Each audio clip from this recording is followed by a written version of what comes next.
The first streaks of sunrise slip through cracked shutters, turning the stone dormitory of the Ludus a muted amber.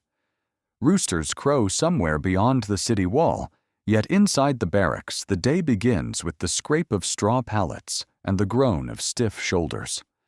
Rows of chained men, volunteers, criminals, and conquered soldiers alike, swing their feet to the dirt floor in nervous unison.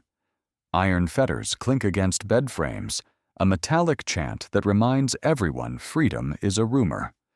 Survival today, as every day, will depend on discipline, endurance, and the mood of the lanista.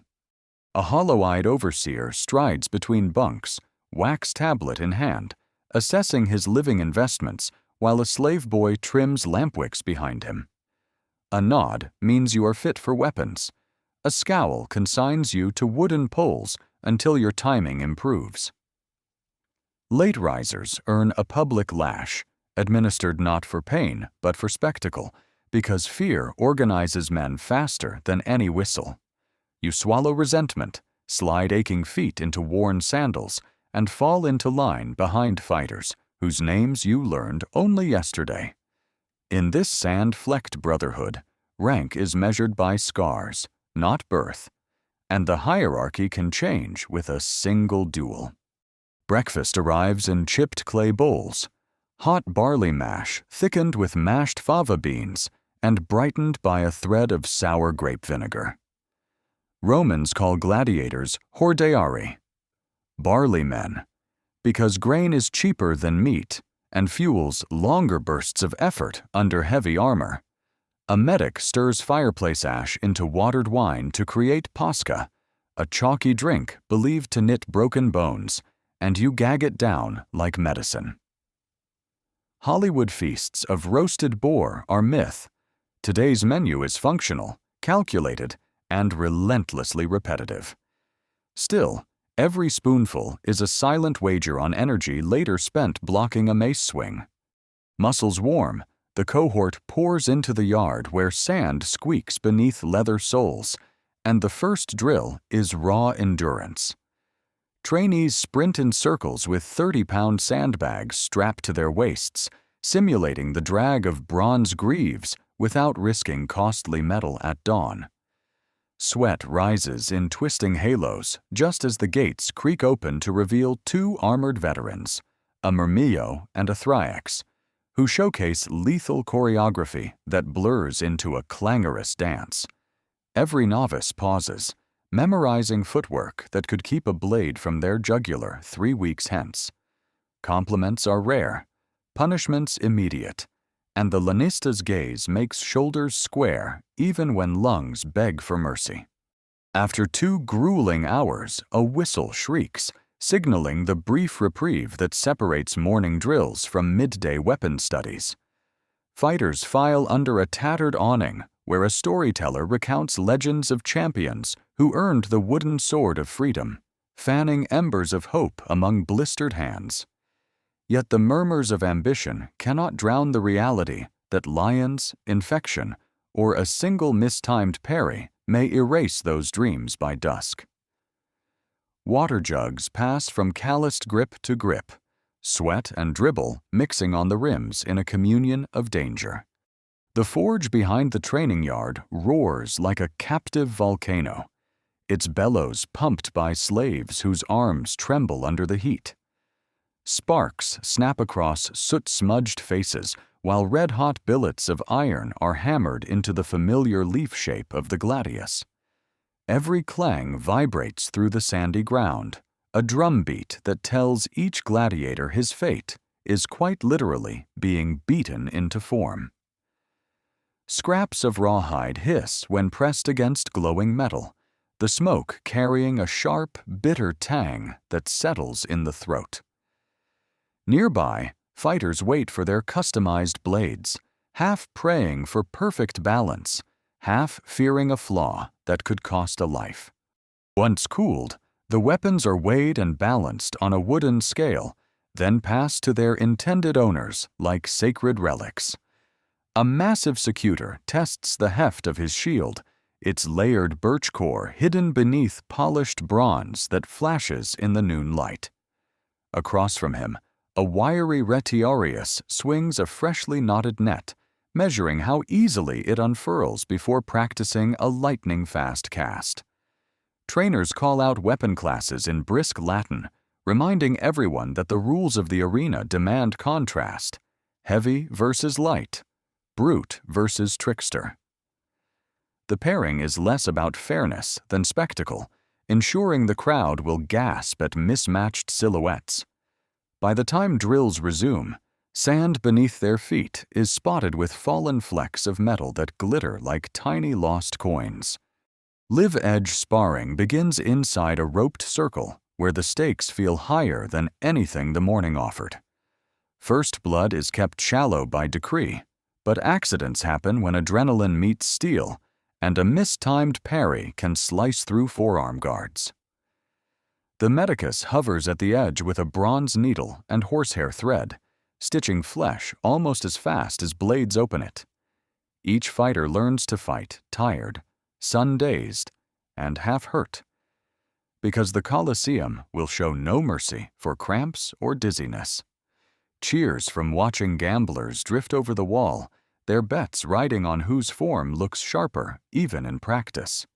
Between bouts, fighters retreat under patched awnings where weapon tenders scrape blades with pumice and oil them against rust. A veteran explains that Roman steel gains its deadly resilience from a quench in olive oil rather than water, a trick that tempers metal without making it brittle. Shields are inspected for cracks at the grain, since one clean fracture could expose a heart to a thrusting spear. In whispered corners, rookies trade tips on cheating weight limits by hiding lead in sandal soles or padding helmet linings with extra linen for concussion resistance. Innovation meets regulation in an endless cat-and-mouse game because survival often belongs to the most inventive mind, not merely the strongest arm. Those who master both craft and cunning climb the internal hierarchy faster than scars can fade. As the sun tilts westward, the clangs slow and the yard grows eerily quiet, broken only by the low hum of cicadas rising with the heat. Fighters wipe grime from brows and study new nicks on their gear the way scholars pore over scrolls, each mark a lesson in angles and timing. The lanista walks the rows, tracing finger pads over shield rims, deciding who will headline tomorrow's public exhibition. Somewhere beyond the walls, trumpet calls rehearse for festival day, promising fame or oblivion in equal measure. The roar of 50,000 voices reverberates through the marble corridors of the Colosseum, rising like a living storm as the gladiators file toward the light. Incense smoke curls from braziers overhead, masking the iron tang of fresh blood already spilled in preliminaries. You march with the cohort beneath painted frescoes of gods who seem to watch in silent anticipation, their stone eyes indifferent to mortal fears. Ahead, the arena gate looms, a grated maw that will swallow some men forever. One heartbeat later, the portcullis rattles upward, and sun-blasted sand floods your vision like a sea of gold. The editor of the games, draped in imperial purple, lifts his hand, and the crowd quiets just long enough for the opening trumpet to slice the air. Opponents pair off by class. The lumbering secutor faces the agile retiarius, while a sleek thraex readies curved sica against the towering shield of a myrmillo.